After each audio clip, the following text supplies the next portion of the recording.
It's a hello. It's a hello. Say hello, mom. She just woke up and yeah, I have to put out content, so we are doing this. Hi guys, welcome back to my channel. My name is Lorato and thank you so much for stopping by. So in today's video, I'm quickly going to share with you my nanny story. Funny, I feel like almost all moms who have had nannies have a nanny story. Like it's rare to find a mom who got a good nanny and the relationship was just like straight. I read something about nannies on Instagram, like how hard it is to find a good nanny. So I thought I should come on here and share my story with you guys. The whole year this year I've had 3 nannies. I know it's a lot, but it's really hard to like get good help. So it's really hard to get good health. I feel like we struggle with that as moms. When I found out I was pregnant with twins, I knew I needed a nanny. I had to look for a nanny because it's 2 babies and you get tired, and I have 2 other babies and I have work as well. So I knew I would need a nanny for the twins, and I wanted to get the nanny started while I'm on maternity leave. So I looked for a nanny. I think the moment the twins came home, we started looking. We found a nanny. She started end of October and she was okay. She was an older woman. I wanted a live-in nanny because I wanted somebody who would be available whenever I needed them. I didn't want a person who would show up late sometimes, because when they are late, I also get late to work and I didn't want to deal with such situations. And I just wanted somebody who won't be distracted by their personal lives when they're at work, because if you have somebody who's traveling, like somebody who's coming in every day and leaving, the next day they can just have an emergency. And I'm not saying it's wrong, but I didn't want a person who would text me at night and say, listen, tomorrow I have to take care of 1 2 3. I won't be able to come in, because I am human. I would understand, but it would just be an inconvenience. So I didn't want that. I didn't want somebody young who would, today they're sleeping over at the boyfriends and stuff like that. I didn't want that. I wanted an elderly person who is here to work and they will take care of their personal business when they are off work. Or they can request time, but I knew it wouldn't happen as often as it would with somebody staying nearby, traveling to and from every day or on weekends. So we looked for a person and I was able to find an elderly lady from Lesotho, and she came and yeah, it was nice. So when she initially started, I was on maternity leave. I was at my mother's house, so the twins were sleeping in my bedroom in their cot. And I told her what I needed because I was on maternity leave. I was like, you know what, I'll look after the kids at night, because I didn't want her walking all the way from her room, coming into my room where I'm sleeping, and then she's looking after the babies. I didn't want that because I wanted to sleep with them in my room. So I told her, while I'm on leave, I look after the kids at night. So even on days where they were really restless and would not sleep, I would look after them and she would sleep. And it didn't bother me because I was like, I'm here, I'm bonding with them. She struggled a bit with the twins, but I see that happening with most people. They struggle a lot when they are taking care of them. So she didn't have a work permit, and her passport, her days on her passport expire after 30 days. And then I asked her, would you like to go home or would you just like to go extend your days? And she said she doesn't want to go home. She just wants to go extend her days. So that's what we did. We arranged for her to go to the border and get more days. It didn't cost her anything. Okay, so my maternity leave ended like in December, and on the 2nd I was on leave, and on the 3rd I had to be back at work. So I asked her, when would you like to go home, like for Christmas? And she was like, no, anytime you want, because on the 3rd I'm going back to work. She came back in January. I was now back at my place. So she arrived and we were chilling and everything was okay. So now it's time to go to sleep. She's looking after the twins in like the living room. They had already bathed, so she didn't have to bath them. After eating, she's like, okay, now I want to sleep. Where do I go sleep? And I show her the room with the cot, and I already put her bags in there. And then she's shocked, like, with the kids? I'm like, yes, with the kids. And then she doesn't say anything. And I'm like, yes, with the kids. I'm going back to work as we said, as we discussed last year. Okay, cool. She goes, she sleeps with the kids. I went to work the next day. It was a Friday, but I couldn't work. So I returned home around let's say 10. When I get back, I'm minding my business because my nanny is here. I can relax. My husband was on leave, so we're just chilling, like getting on about our business and stuff. Saturday, I get a call from my mom. She tells me I should come over. She wants us to talk about the nanny and stuff. Okay, to my mom's, and she tells us she actually received a call from the nanny. Auntie was saying to my mom she didn't know that she'd have to look after the kids. It was a surprise on her, and if she's going to be looking after the kids at night and doing other things, it's a lot of work, you know. And I was like, but why doesn't she come and talk to us? But I was like, you know what, it's fine as long as she raised her concerns. It doesn't bother me how she raised them. So I then told my mom, you know what? And by other things, she's referring to like cleaning, which our house is really small. Cleaning won't even take an hour, won't even take 30 minutes. And then then doing the dishes. I'm like, first ask her, does she want more money or does she want less responsibilities? Then my mom talked to her and she was like, no, she'll take the money. So we give her more money. It was late. We got home after work and she has the twins on the mat in the living room. And Rhea and Renewe are there playing. And they are dancing. They fell like next to the twins' head. And I'm like, please take them to their bedroom. And Renewe are here, they are playing. So it's not going to end well, you know. And she didn't want to. What she said was they should stop playing. How do you tell a 1-year-old to stop moving? Like, you can't. They move all the time. You asking her, do something nicely, and she tells you, no, I'm not going to do it.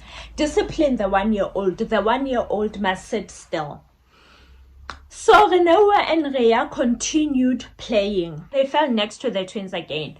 And then I was like, I asked her again nicely, please take the kids away. And again, she wanted to explain, but I was firm. I asked her, please take them to the bedroom.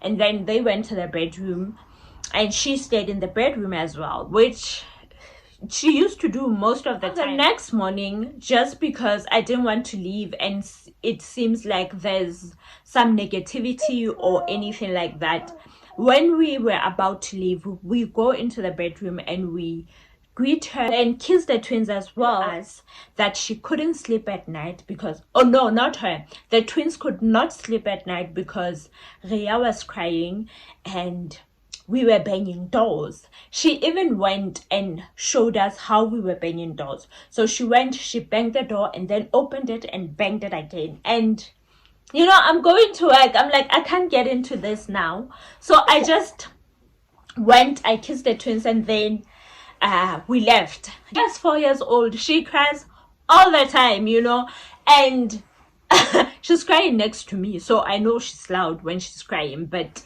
anyway, I knew I had to talk to her and find out what exactly is bothering her. The thing was, she was supposed to go home that weekend. So I didn't want to talk to her the weekend that she's going home because, but Lesotho, they usually do this. If they are not happy where they work, when they are going home, because it's their weekend off, they pack up all their things and they leave and they don't even tell you. So come Monday or Tuesday when you're expecting them, they don't come back, they won't answer your calls, or they will answer and tell you, no, we can't come back.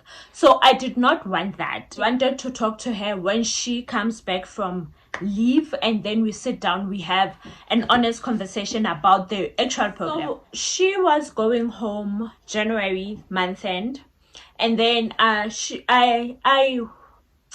withdrew money, ne? I withdrew her salary, but it was with my husband. So in the morning, he took her to like a hiking spot, and I woke up, I was awake, just before they left, I was awake. And then he took so long because while waiting for him to come back, I actually fell asleep. And when I woke up, I was like, he will remember to pay her. He will remember. Or she will say something. Guess what? She didn't say anything. When I woke up, I was about to call him and he just got in. I asked my husband, did you pay her? And he's like, he forgot. I'm like, so why did you take so long? He's like, no, I was spending with her, talking with her, waiting for her to get a hike. And she didn't say anything about the salary. He's like, no, she didn't. So I quickly called her. And she's this type of person, if you're calling her, she'll, in a car, in a taxi, whatever, she just gives the driver the phone. So I had to explain to the driver, can you please stop? We need to come and give the auntie her money, her salary. But luckily, because we stay very close to like the hiking spots, the driver was even relieved that it won't be a drive, like we'll just get to him quickly, and they were not that far, honestly. So he agreed to stop, and then obviously my husband went and he gave him. I'm saying this because the relationship did not work out, but the lady was a bit rude, you know, she wasn't the friendliest, she was a bit rude. So now when my husband got there, he apologizes to the driver, and then he gives auntie her money, and then he asks the driver, how much is the ride to Lesotho? And it's like 100 rand, because he wanted to give the driver 100 rand for making him wait, for delaying his trip in a way. Okay, let me give you 50 bucks for delaying your trip. Nobody had like 250 rands, and then he ended up giving the driver 100 rand, and then said he must give the auntie the change, which is 50 rand. I wish that didn't happen, but anyway, it did. It was an honest mistake. We legit forgot, because if we didn't intend on paying her, we wouldn't have withdrew the money. I didn't take leave while she was off work, because she left on Saturday and was only coming back Tuesday. So my mom was like, okay, I will take leave and I will look after the kids. My cousins had to get auntie from town when she arrived on Tuesday, and she arrived at my mom's house. And when she got there, she was complaining about how we didn't pay her, but she didn't mention the part where we like gave her 50 rand extra. I don't understand, guys. Like, don't get paid at work. I won't sit there and wait for my bosses to realize they forgot to pay me. I will go ask, because I worked for the money. I will ask you, why are you not paying me? So I couldn't understand. Yes, we made a mistake, right? But why did she not ask? I don't understand. Was she just going to leave and what? Not come back and say we didn't pay her? I really don't understand. Anyway, she was complaining about that to my mom and my cousins. I already warned my mom, like, if she wants to talk about anything, tell her to wait for me. So my mom was telling her, just wait for the people to get back from work, then you will talk. And now she was talking about how she couldn't sleep at night because she's looking after the twins, how she was so sick. She's drinking pills. She had to go get medications because she's so sick. And I don't understand. This person got here on the 2nd of January and stayed the whole month. She only got sick the weekend that she went home. What was making her sick was looking after the twins. After complaining like that, my mom asked her, so what is your plan? What do you want to do? And she says, honestly, her health over everything. She's resigning pretty much, but she will stop February month end. It was a real debate with her kids. Her kids wanted her not to return at all, but she didn't want to leave us stranded. So she came back to tell us that she's quitting, but she's going to work until the end of February so that we can make another plan. I'm like, how nice! Like, wow, you just decided that on your own. So honestly, when my mom called me and told me that, I just had a good mind of saying she can leave tomorrow. She does not have to be here. What's wrong, mom? I felt like she can leave tomorrow because I didn't want to have somebody who does not want to be in my house, who's complaining, saying we're making her sick by asking her to look after the kids a certain way. And if she's not willing to negotiate, like, I'm not going to open that door. So I went to my mom's place and I talked to her. She said she's leaving, and I was like, okay. We were able to find somebody the next day, was so eager to start, like she wanted to come immediately. That's how eager she was to start. Honestly, guys, I was not comfortable leaving the nanny who is not happy to be here alone with my kids. So I just left the kids at my mother's place. We ended up calling the new nanny on Thursday and asking her and telling her, you don't have to wait for month end, can you please come now? And she said she's going to come on Saturday.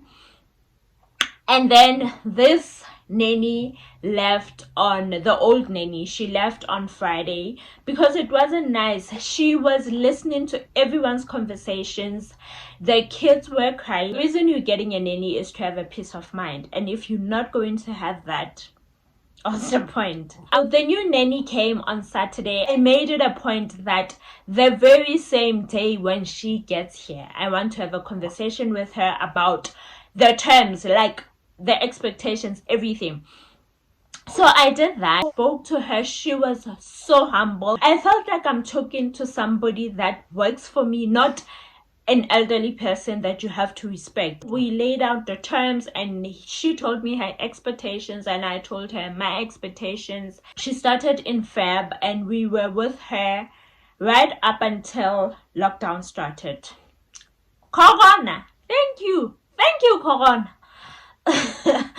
So when lockdown started, she really didn't mind staying. She didn't want to leave. Unfortunately, at that time, we couldn't find out what's going to happen to her if her days expires while she's in South Africa during lockdown. These were expiring beginning of April, around the 8th of April. So I was not sure if she'd be able to leave during lockdown. The thing we could do is send her home, because if you stay longer in South Africa, when you go back to Lesotho, they let you in, but they ruin your passport. So you won't have a passport for like 2 or 5 years. I don't remember how long, but I couldn't risk that. I wanted her to be on the safe side.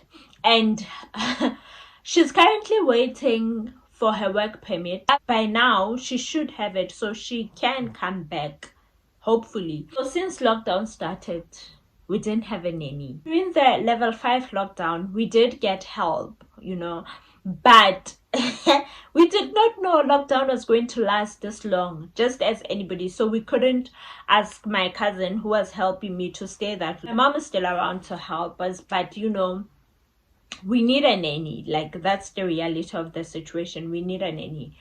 So in July, beginning of July, after looking, we were able to find someone. First week of July, she started the Monday. I sit down with her, ask her expectations, and then I tell her what I need. Though she stayed in Bloem, obviously, I didn't want somebody who was going to travel daily with public transports with COVID. I didn't want that. But I was well aware that might be the situation, that might be the option we get. She can do live in as well, but only next week, starting from next Monday. So she asked for the first week she can travel, which was okay because her husband was dropping her off and picking her up. She also struggled with the twins, but now it's worse because they are grown. They can recognize people, especially Baby Light. Baby Light cried for, yo, wow, it was so hard. She cried every morning when she arrived. She would cry, and for like the next 2 hours she doesn't want to do anything. She doesn't want her holding her, so I had to be there. It wasn't nice that she's crying so much. Even later in the day she would still cry. She comes in the morning without no luggage. I ask, now why didn't you come with the luggage? She and and then she says the husband didn't say anything about that. And I'm like, you supposed to tell your husband. I get it, you are the one working, not your husband, so you supposed to tell your husband, I'm packing now, I'm leaving and stuff. But I was like, you know what, let me give her a chance to go and talk to the husband. Tuesday comes back, no luggage. The whole day goes by. She doesn't say anything. I just felt like I'm not going to ask because I asked you to go speak to your husband yesterday. If you're going to come back and not update me, like, what can I do? Wednesday, I see her arrival time pass. And I'm like, what's happening? But I brush it off. Then we get a call. The child is sick, taking the child to a clinic, to a doctor. Okay, I understand if your child is sick, your child is sick. But this is the reason I didn't want a person going home every day. Go to the doctor because I can't expect you to come look after my kids while your child is sick. Go to the doctor and let me know. Goes to the doctor, it's flu, but with flu you need to ensure the child stays indoors because it's COVID times. And since this child has older siblings who just let them roam around the streets, the mom has to be at home to ensure the child stays at home. That is how I lost nanny number 3.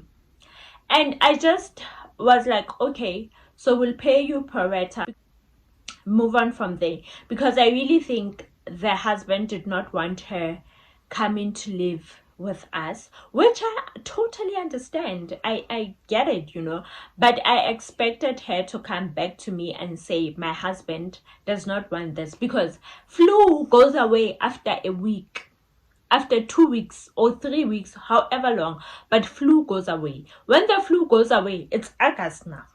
What happened when the flu went away? There was nothing, because the problem was not the child. So that is how we lost Uneni number 3. And I just decided, if you're not going to be honest with me, I'm not going to pursue you to stay. I'm just going to let the situation be. So we don't have a nanny, guys. Asinayo ineni.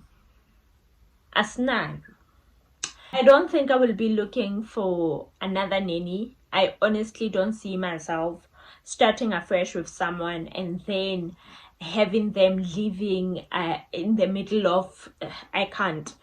I'd rather wait for my nanny, who's in Lesotho right now, to come back. And yes, it's been tough without a nanny, so I really do see the need of getting one, but I just don't want to struggle with people anymore. So that is my nanny story. That is my nanny story. So I hope you guys enjoyed the video, and thank you so much for watching if you made it up to this far, because I have a feeling this one is really long. Don't forget to like, comment, subscribe if you haven't subscribed already, and turn on your notification bell. I will see you guys in the next video. Stay blessed and win today.